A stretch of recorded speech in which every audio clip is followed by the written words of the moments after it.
სოფო, დავიწყოთ თქვენით, რატომ არის მნიშვნელოვანი დღეს ქუჩაში გამოვიდნენ მოქალაქეები კიდევ ერთხელ რეჟიმის წინააღმდეგ. რა იქნება დღევანდელი აქცია მსვლელობის მთავარი სათქმელი?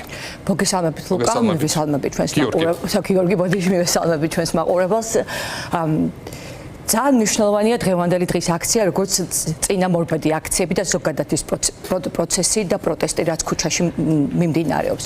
234 დღეზე მეტია ქართველი ხალხი რუსთაველზე უწყებეთ და მასშტაბური პროტესტის სამაგალითო, ესე ვთქვათ, ნიმუში აძლევს მთელ მსოფლიოს, რათა ისინი მიზანმიმართულად და მტკიცედ მიდიან იმ ნაბიჯისკენ, რაც ჩვენი სანუკვარი სურვილია.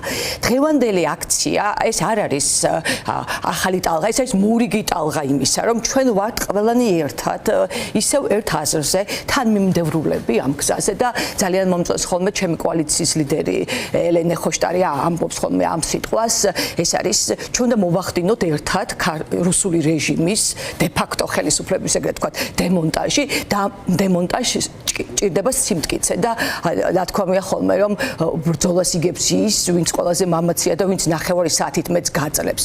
სწორედ ამ გაძლებაზე გვაქვს საუბარი, თუმცა ქართველი ხალხი 8 პროდასავლურ ძალასთან ერთად, პარტიებთან ერთად არის ერთი სტრატეგისა და ერთი მიზნის გარშემო გაერთიანებული და ამას ქვია ჩვენი დაჟინებული სვლა მიზნისკენ, რასაც ქართული, რუსულ-ქართული ოცნების ჩამოშლა და საბოლოოდ ჩვენი ისტორიულ ოჯახში დამკვიდრება ევროკავშირში საქართველოს გაწევრიანების ქვია. კი ბატონო, სოფო, როგორ ფიქრობთ თქვენ მოქალაქეები რამდენად აქტიურები იქნებიან? ჩვენ გარკვეულწილად გვესმოდა საზოგადოების ნაწილის მხრიდან მოსაზრება, რომ აი პროტესტი მინელდა და ასე შემდეგ. თუმცა აი ველოდებით კონკრეტულ გადაწყვეტილებებს, ხო, რასაც მაგალითად სენსიტიურად აღიქვამენ ჩვენი თანამოქალაქეები, ეს ეხება ისტორიული მონოპოვარის დაკარგვას, ხო, საქმე ეხება ვიზა ლიბერალიზაციის შეჩერებას, რომლისკენაც ქართული ოცნება არაფერს არ აკეთებს, სასტიკეთოდ 31 აგვისტომდე მიეცა ქართული ოცნების რეჟიმის კონკრეტული და თუმცა მეორე დღეს გამოვიდა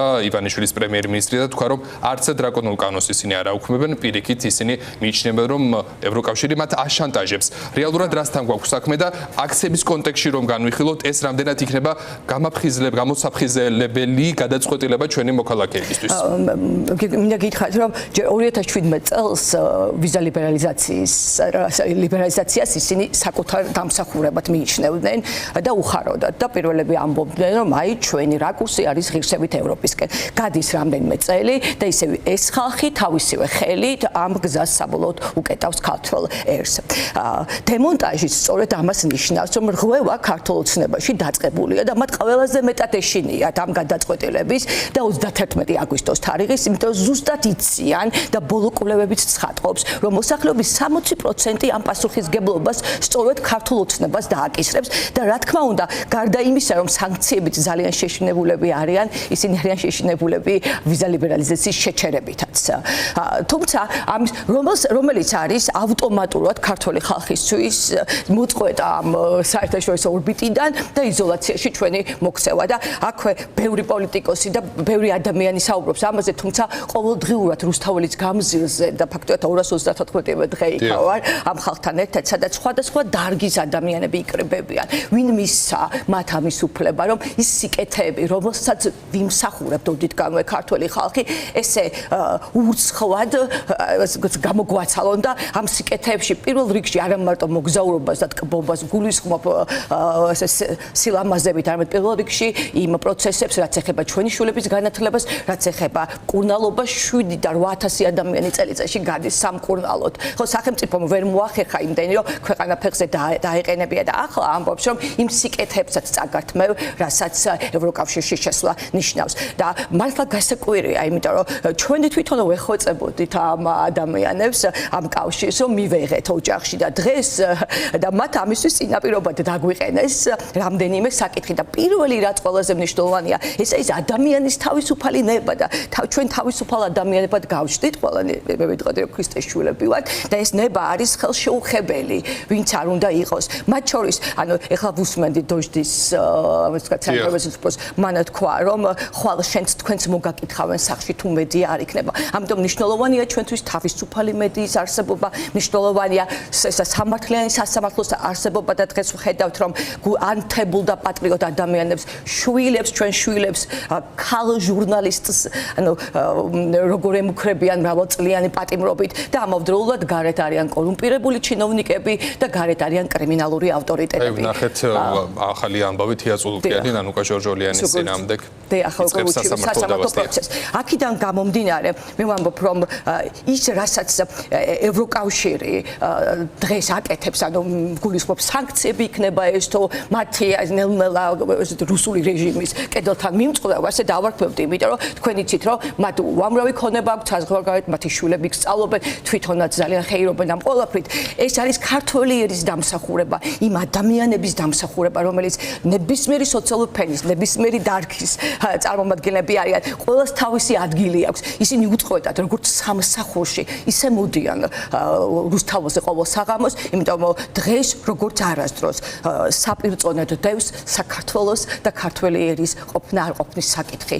ამიტომ დღევანდელი აქცია უნივერსიტეტის ეზოში 19 საათზე ჩვენ ვიკრიბებით როგორც პროდასავლური 8 პარტია იმ ქართულ საზოგადოებასთან ერთად, რომელიც ერთად კიდევ ერთხელ ხმამაღლა ჩვენი მშვიდობიანი მანიფესტით გავაგონებთ როგორც შიგნით ჩვენს და დანარჩენ მოქალაქეებს, არამედ მთელს მსოფლიოს იმისთვის, რომ ჩვენ მზად ვართ და მართლა ღირსეულად ვიმსახურებთ ევროკავშირის და ცივილიზაციის წევრობას. და აქციამ მსროლობის ერთ-ერთი მთავარი სათქმელი იქნება ბოიკოტი ართანამშრომლობა რეჟიმთან, როგორც ვიცით, ოპოზიციის ნაწილი მონაწილეობას იღებს თვითმმართველობის არჩევნებში. რომ გითხრათ ამ მიმართულებით კონკრეტული სამოქმედო გეგმებიც დღეს გახდება ცნობილი, რატომ გახდა საჭირო მაინც და მაინც აი ამ მსროლობისთვის დარქმევა იმის, რომ აი ჩვენ ბოიკოტში ვართ ართან ეს ხომ ისედაც ცნობილია. რაღაცნაირად დისონანსი ამან ხომ არ შეიტანა იმ პოლიტიკურ პარტიებს შორის, ვისაც მიღებული აქვს გადაწყვეტილება მონაწილეობას. გითხრათ გიორგი, ძალიან მიკვირს, იმიტომ რომ ჩვენ ვიყავით ერთსულოვნები, როცა გაყალბებული რუსული სპეცოპერაციის შემდეგ უარი ვთქვით მანდატებზე, უარი ვთქვით დაფინანსებაზე, ფაქტიურად.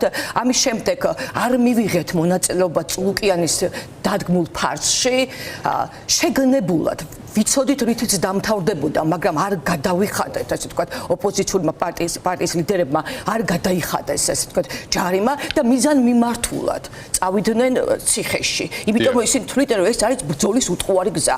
რა შეიცვალა ამის შემდეგ ნამდვილად ვერ ხვდები იმ ოპოზიციური პარტიებისთვის, ვისაც აქვთ სურვილი ამ რუსული სპეცოპერაციის გაგრძელებაში მეორე სერიაში მიიღოს მონაწილეობა, იმიტომ რომ შედეგი მათაც ძალიან კარგად იციან, რომ უტყუარია. როგორც გაყალბდა ეს პირველი არჩევნები საპარლამენტო, ასევე გაყალბდება ეს. ამიტომ ჩვენი დღევანდელი მანიფესტი ემსახურება სწორედ ამას, რომ ჩვენ ბოიკოტს არჩევნებს კი არ ვუცხადებთ. არჩევნები, საპარლამენტო და თავისუფალი არჩევნები, ეს არის ქართული ხალხის ნება, როგორც ნებისმიერი პროდასავლური პარტიის, პოლიტიკური პარტიის.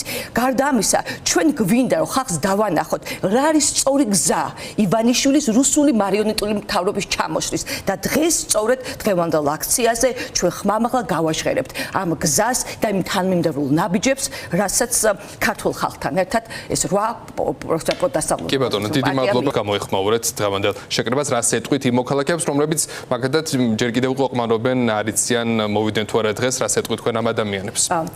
ქართული ოცნება 12 წლის განმავლობაში მხოლოდ ერთი პროპაგანდით იყო დაკავებული, აბა ომი გინდათ და ომზე აკეთებდა აქცენტირებას. სულ რამდენიმე დღის წინ მამუკან ბინარაძემ განაცხადა, რომ თურმე ჩვენ აღარ გვთავენ ომში და ყველაფერი დაწყნარდა და როცა მიხვდა კობახიძე, რომ ისევ ცუდად აქვს საქმე, იმიტომ რომ ვიზა ლიბერალიზაციის შეწყვეტა აგერ კარზე აქ მომდგარი, ეხლა ისევ ამოიღო ეს პლასტინკა, იგივე ნარატივი და აბა ომი გინდას თემაზე მიდის პედალება. მე მინდა ჩვენ საზოგადოებას ვუთხრა რა, რომ ევროკავშირის წევრობა არის მშვიდობის გარანტი.